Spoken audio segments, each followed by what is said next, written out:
Hello friends, Rikta সারেনের পক্ষ থেকে আমি রিক্তা বলছি। বন্ধুরা, আমি দুর্গাপুর রোজ গার্ডেন থেকে আমি 4টি অনলাইন থেকে আইডি গোলাপ আমি অর্ডার করেছিলাম। সেই গাছগুলোকে আমি আজকে প্রতিস্থাপন করব, আর সেই প্রতিস্থাপন করে আপনাদেরকে দেখাবো কিভাবে প্রতিস্থাপন করতে হয়। তো বন্ধুরা, আমি সিন্ডারটিকে কিন্তু চেলে নিয়েছি, আপনারাও কিন্তু সিন্ডারটিকে চেলে নেবেন। আর আমার এই ব্যস্ততা লাইফের জন্য আমি ধুয়ে উঠতে পারিনি। আপনারা এই সিন্ডারটিকে ধুয়ে পুরো পরিষ্কার করে রোদে শুকিয়ে নেবেন। তো কিভাবে আমি গাছটিকে প্রতিস্থাপন করব সিন্ডারে, সেটা আপনাদেরকে দেখাবো আজকে। বন্ধুরা প্রথমে আমি এই গাছটিকে আগে কেটে নেব।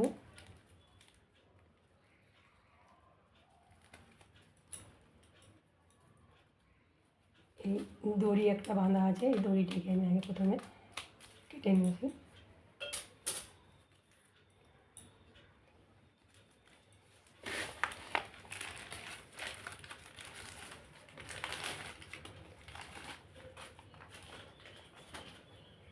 দেখুন বন্ধুরা, আমি কিন্তু এই মাটির বলটিকে কিন্তু আমি ধোবো না, আমি এই অবস্থায় পুরো বসিয়ে দেবো। তো প্রথমে আমি এখানে আমি কিন্তু একটি 6 ইঞ্চি টব নিয়েছি বন্ধুরা, আর এই একটি কলমকুচি নিয়েছি। এই কলমকুচিটা আমি এই ছিদ্রের মধ্যে দিয়ে দেবো। যখনই কোনো গাছ লাগাবেন বন্ধুরা, সে যে কোনো গাছই হোক না কেন, আপনি যত ছোট পট নেবেন তত কিন্তু ভালো, কারণ আপনার রুট ডেভেলপ করতে খুব সুবিধা করবে। তো আমি এখানে 6 ইঞ্চি টবটা নিয়েছি। প্রথমে আমি কিছুটা সিন্ডার দিয়ে দেবো।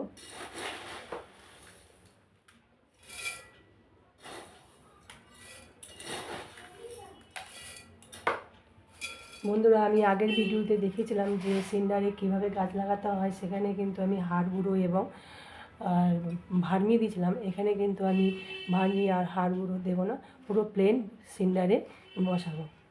তো প্রথমে আমি এই গাছটিকে এখানে বসিয়ে দিলাম।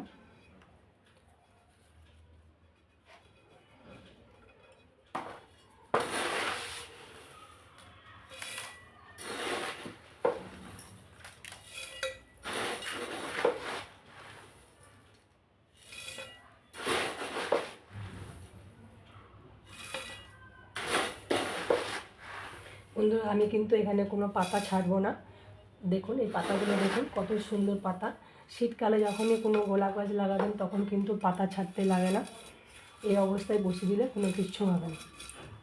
গরমকালে কিংবা বর্ষাকালে যখনই লাগাবেন তখন কিন্তু আপনাকে পাতাটা ছেটে নিতে হবে।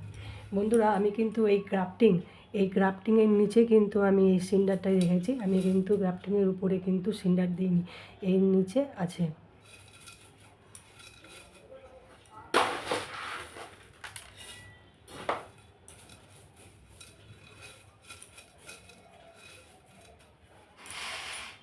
বন্ধুরা, দেখতে পাচ্ছেন এখানে একটি কিন্তু এই গ্রাফটিংয়ের ঠিক একটু নিচটায় এলা ডাল আছে। এই দেখুন, জাস্ট এই গ্রাফটিংয়ের একদম এই জায়গাটা বরাবরই দেখুন একটুখানি নিচে আছে, এটা কিন্তু এলা ডাল। তো আমরা এই এলা ডালটাকে কেটে দেবো। এই দেখুন, এটা কিন্তু এলা ডাল। তো আমি বসিয়ে দিয়েছি, গাছটিকে আমি বসিয়ে দিয়েছি। বন্ধুরা, এখানে আমি কি করব বন্ধুরা, এখানে প্রথমে আমি ব্যাবিস্টিন দিয়ে ফাঙ্গিসাইড, আপনারা রেডোমিল গোলও হতে পারে কিংবা ব্যাবিস্টিনও হতে পারে, দুটোই কিন্তু খুবই ভালো ফাঙ্গিসাইড। আমি একে পুরো ফাঙ্গিসাইড জল দিয়ে পুরো ধুয়ে দেবো, পুরো ড্রেন আউট করে বের করে দেবো জলটিকে।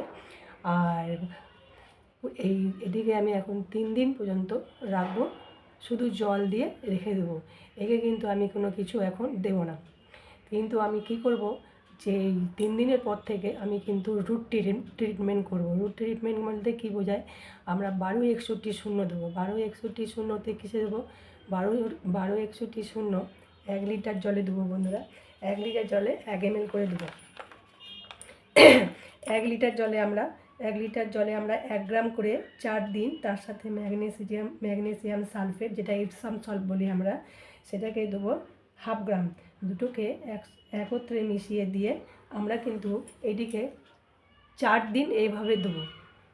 হয় আর্লি মর্নিংয়ে দেবো কিংবা বিকেলবেলা 5টার পর আমরা এইটিকে ওই 1261 আর ম্যাগনেসিয়াম সালফেট এরা আমরা সপ্তাহে 4 দিন দেবো।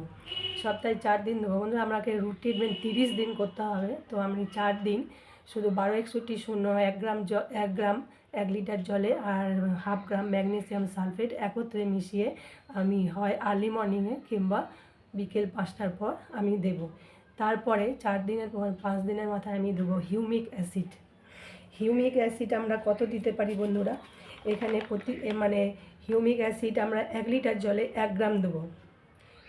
1 লিটার জলে আমি এখানে 1 গ্রাম হিউমিক অ্যাসিড দেবো। বন্ধুরা আপনাদের কাছে যদি সিউইড থাকে তাহলে 1 লিটার জলে 1 ml দেবেন, আর যদি সিউইড না থাকেন তাহলে বাইভিটা এক্স দিতে পারেন। এই বাইভিটা এক্স 1 লিটার জলে 1 ml।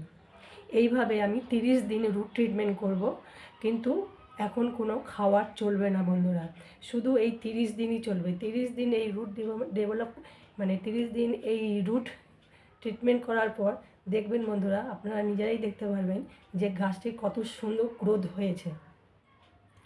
একে কী করবো বন্ধুরা, আমি একদিন কিন্তু ছাওয়ায় রাখবো। এখন কিন্তু আমি পুরো সানলাইটে দেবো না, আমি 3 দিনের পর থেকে আমি পুরো ফুল সানলাইটে থাকবে। তো এইভাবে আমাকে রুট ট্রিটমেন্ট করতে হবে। আর বন্ধুরা এই গাছের উপরে আপনারা যদি একটু স্নান করে দিতে পারেন প্রত্যেক দিন, তাহলে কী হবে বন্ধুরা, যে এই যে নোটগুলো যে বেরোবে এই নোটগুলো তত অ্যাক্টিভ হবে। আপনারা যদি এরকম রোজ যদি স্প্রেয়ার মেশিনের সাহায্যে যদি স্নান করিয়ে দেন, তাহলে কিন্তু এই নোটগুলো তাড়াতাড়ি অ্যাক্টিভ হবে। তো বন্ধুরা আপনাদের নিশ্চয়ই আমি বোঝাতে পেরেছি। আর ভিডিওটি যদি ভালো লাগে বন্ধুরা, লাইক করবেন, কমেন্ট করবেন, শেয়ার করবেন, আর চ্যানেলটিকে এগিয়ে নিয়ে যাওয়ার জন্য সাবস্ক্রাইব করবেন, পাশে থাকবেন বন্ধুরা। আর পাশে থাকা বেল আইকনটি বাজিয়ে রাখবেন, নিত্য নতুন ভিডিও নোটিফিকেশান আপনাদের ফোনে পৌঁছে যাবে। ভালো থাকবেন, সুস্থ থাকবেন। নমস্কার।